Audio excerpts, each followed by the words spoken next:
Growing up in today's highly competitive environment can be cutthroat for the child, and the pressures to perform can prove insurmountable and counterproductive. Which raises the question, what can the most influential adults in their lives do to empower them to bounce back to success? Well, it's a complex topic and it deserves to be approached from a 360-degree perspective.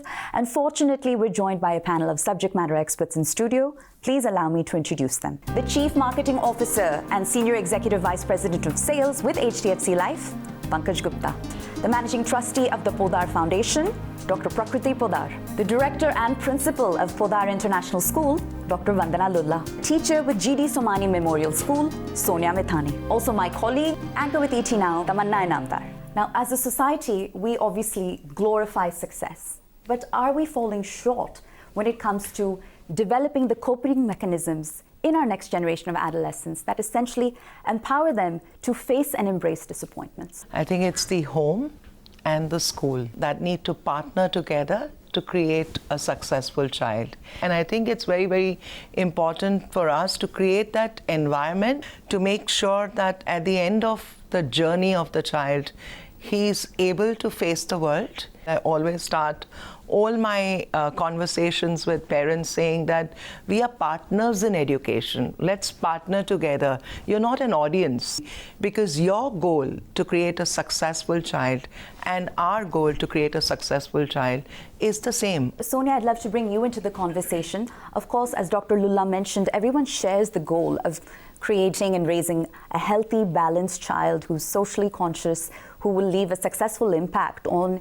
his or her world. But the approaches vary drastically. How does one strike the right balance? It's very important for the school and the parents to come together and share a common ideology. In schools, often it is understood that if a child doesn't do well in exam, then the child is not able to succeed in life, which is not really true. So you can't just put one aspect as the most important one in a child's life. So it's very important to keep giving child ample opportunities in school to balance their learning, growth and development. I think once the child knows how to cope with everything together, eventually the child will definitely, find his way in life. Tamanna, a common trap that many parents fall prey to is living their own aspirations through their child. Yeah. Right?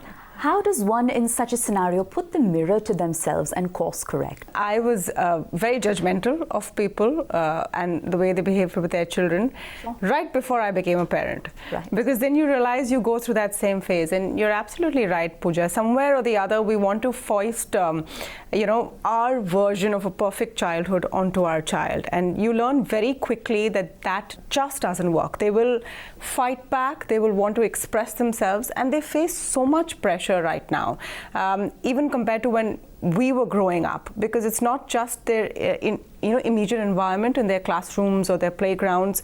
They're more exposed to the internet than ever before. That's true. Children right now are not just competing mentally with their peers, they're competing with other children they're watching on YouTube videos. Right. So it's a completely different paradigm. Sometimes it's just very tough to keep that balance between wanting to helicopter and shepherd them through every moment, and be willing to take a step back and let them make their own mistakes. I think that's the toughest challenge for any parent, and it's a day-to-day experiment, I think, for everyone. And Dr. Podar, parenting is of course a very delicate balancing act, because you have to provide support, unconditional support, whenever and however required, but then also know when to pull back. That said, what are the do's and don'ts here, and how do they ultimately impact a child and them bouncing back from disappointment? Bouncing back is all about your mental resilience.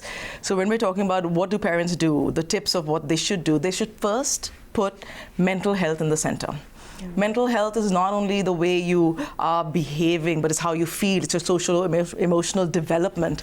And that entire range of social, emotional development is that you need to be the person that your child comes to.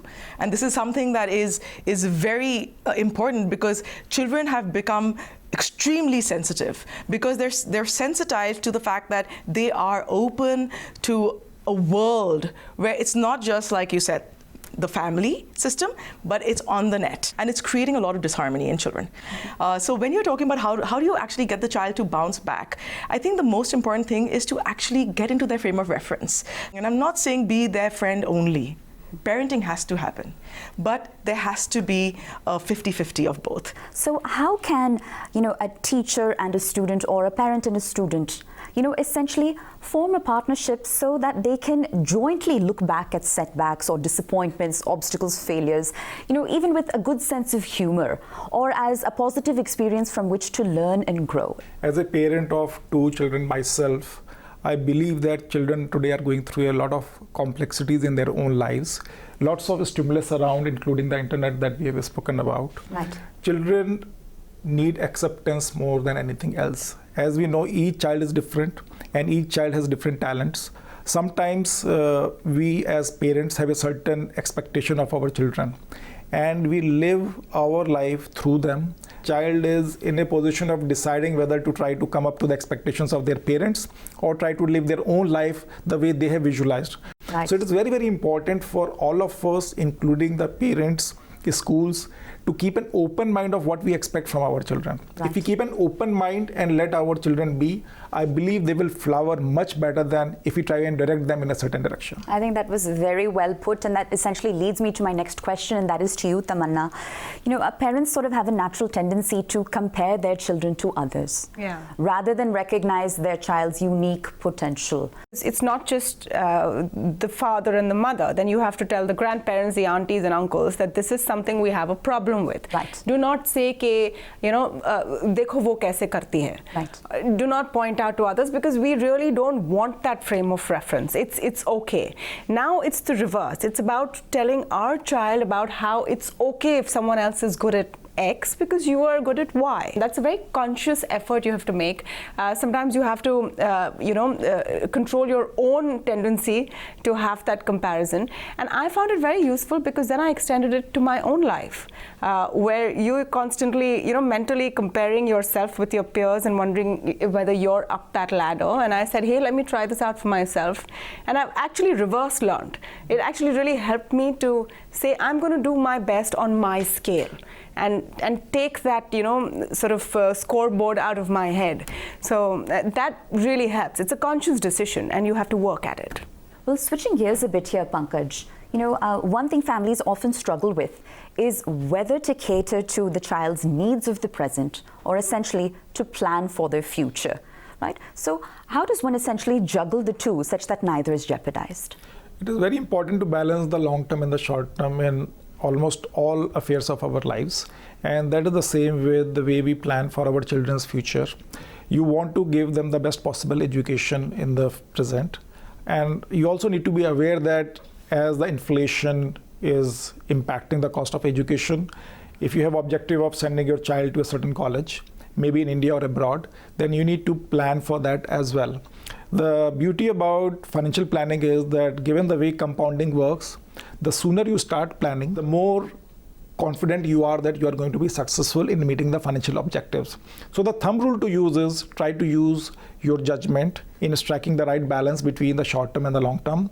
And always remember that the sooner you start, the easier it is going to be. Honing in back on our theme here, there is no one-size-fits-all formula to achieving success. So when students, plan towards their endeavors, but things don't go as planned, how do you, in your capacity as a teacher, essentially sort of empower them, set them back on track, and assure them that while things may not have gone as planned, that certainly doesn't equate to failure? So, one thing that I feel is very important is to have a listening ear. Sometimes you don't really have to tell children what they want to do, they just know it themselves. But it's just that you have to listen to them, let them first spill out, the feelings of hurt that they have within themselves, and give them an environment which helps them to again get back to what they want to, If as an institution and as a society, if we start focusing on the journey, it helps the child a lot more to achieve their goals in life, and they have the confidence to work for what they want, even if they could not succeed the first time or they had a setback. I believe it is very important to realize that in life you get many chances. Sure. Important thing is to not get bogged down with one result that you might think is a setback or a failure and stop trying. Right. Each child and each one of us has a unique potential, and we are capable of achieving something which probably nobody else is capable of achieving. How do you realize that and not let somebody's stray remark get to you? I think that is very, very important. As we discussed in the earlier part of the conversation, parents have expectations, relatives have expectations. Sometimes we may have our own expectations that are thwarted. In spite of all of that, to keep your mental balance, to say that life will give me more opportunities. All that I'm doing now with this setback is learning how not to fail. And when I am going to try the next time, I'll be far more successful. That mental agility and stamina that we talked about from a mental health perspective, that is the ability to bounce back, which we all should cultivate and help our children cultivate. I think most of the schools, especially when it comes to exams, is where the children lose their confidence and start feeling introvert and start feeling that I just can't do it. And like you rightly said, Pankaj, is that giving them another chance, because don't be judgmental about just a day when the exam happens. So as a school, we believe that we should give them another opportunity. So we give them another opportunity. We give them another day and we say, okay, if you've not understood this concept, how can we reteach you the same concept and help you to come back and then give another test and see how you can achieve. So give them another chance, give them an opportunity is what I strongly believe in. And I also think that we must teach them that don't compete with others. I think we were talking about it earlier. Absolutely. Compete with yourself and see, if you've not done well, it doesn't matter. That's not the end of the world. There's always another opportunity for you. There's always another chance for you where you can build on yourself and come back. If you never tried, how would you know that you are successful? Be human in your parenting. Then you will create a human that is also expressive and wants to give back to society. I think, that's really important. Make sure that you love your children and spend time with the children. I think these are two things that, whether it's the school or whether it's home, it's important to devote that time. And the most important word that I want to use is have empathy towards the kids. Our society values success. And sometimes, whatever definition of success is being used, if anything is not in line with that, it is viewed as a failure. It's important for you to know that your child is feeling uncomfortable with a certain environment or with a certain setback, so that you can give the cushioning that the child requires.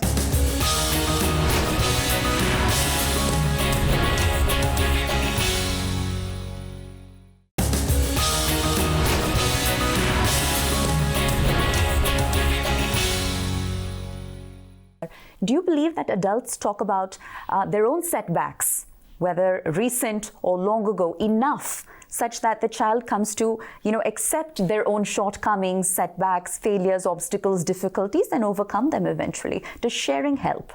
I think this is a great point because, first of all, if you're authentic, you are a mirror to what the child's going to be.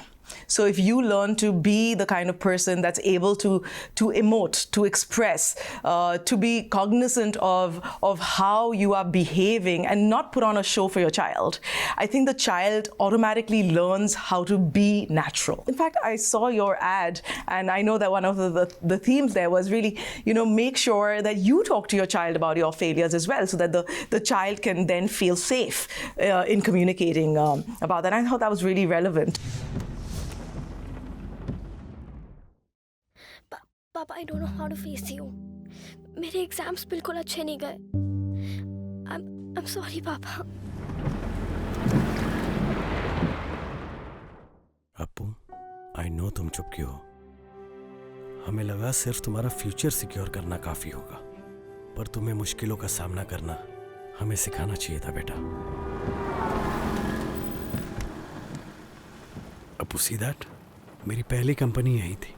मेहनत करने पर भी बंद करनी पड़ी. मुश्किलें सभी की लाइफ में आती है. इंपॉर्टेंट है बाउंस बैक करना. पापा, अपनों का कल इंश्योर करने के साथ उन्हें बाउंस बैक करने के काबिल भी बनाए. HDFC Life. सर उठा के जियो. Now, Pankaj, HDFC Life has, of course, launched a groundbreaking ad that really hones in on this theme of bouncing back to success. Tell us more about the underlying sort of thought process driving this advertisement. The underlying thought process is actually an insight that we see all around us, that our society values success. And sometimes, whatever definition of success is being used, if anything is not in line with that, it is viewed as a failure. So our view through this ad is to communicate that your child can bounce back in spite of the setbacks that he might have had. And in that process, we have to support the child, not having just one view of what success means. Right. That's the idea. The fact that when you're talking about the mindset of the child, or you're talking about really a holistically well child, you're talking about 5 aspects. You're talking about the mindset, which is a showcase of how you are as well. You're talking about the sort of physical well-being, which is again a showcase of who you are. Are you actually fit? Are you going out there and working out? Are you bringing your child into that fold? If the child is not physically active, he cannot be mentally agile. Nutrition is something you also have in schools now. Nutrition is something that's very important in the homes. And I bring this up because it's equally important. If one pillar falls and collapses, the other ones do as well. Recovery. Are you giving that child time to do nothing? Are you preparing the child to fill his time in doing extracurriculars and not giving them time to just be? Because if you are doing that, the child does not have an essence of who they are because they have no time to reflect. Are you showing your child that you are a reflective person? You're going out in your day, you're doing your things, and then you come back and really introspect. Does the child see this? And the 5th one, which is exactly what you work on, is your financial well-being. If you do not have the financial well-being or you're stressed about finances, that stress that you have is going to come across to the child. That child is going to feel like it's his obligation to do well because otherwise he fails everybody else. It is a huge burden for the child. The child doesn't get to be, he doesn't get to explore because he feels obligated. And you're not doing this purposely. Parents are not doing this purposely, but we're all human. And that's the whole essence. Be human in your parenting. Then you will create a human that is also expressive and wants to give back to society. I think, that's really important. I think that's really well put. And what I would add to that is that I believe that many of the parents now have started on that journey of being more open-minded and being more accepting of their children. My only thought here would be that India is a very large country. Right. Are we having enough of such role models of parents and such teachers, such schools, and such mental health experts all over the country? So that children, by and large, across the length and breadth of the country should also get that support of such enlightened parenting. Now, by way of closing comments, and I pose this question to the entire panel, single piece of advice when it comes to empowering kids to bounce back to success. Being a teacher myself, I think the teacher and the parent plays a very, very important role in the life of a student. And one thing that I would advise both teachers and parents to do is to have a very close bond with the child, connect with the child on things which are beyond studies, okay, and beyond extracurricular activities. And just bond with them and give them the comfort zone where they can come and approach to you when they have any kind of difficulty, so that you know where your child is coming from and you can provide the right kind of support system. So it's important for you to know that your child is feeling uncomfortable with a certain environment or with a certain setback, so that you can give the cushioning that the child requires. Oh, Dr. Lulla. So my one clear message to the parents and the school is that make sure that you love your children and spend time with the children. I think these are 2 things that, whether it's the school or whether it's home, it's important to devote that time. And the most important word that I want to use is have empathy towards the kids. Dr. Podar.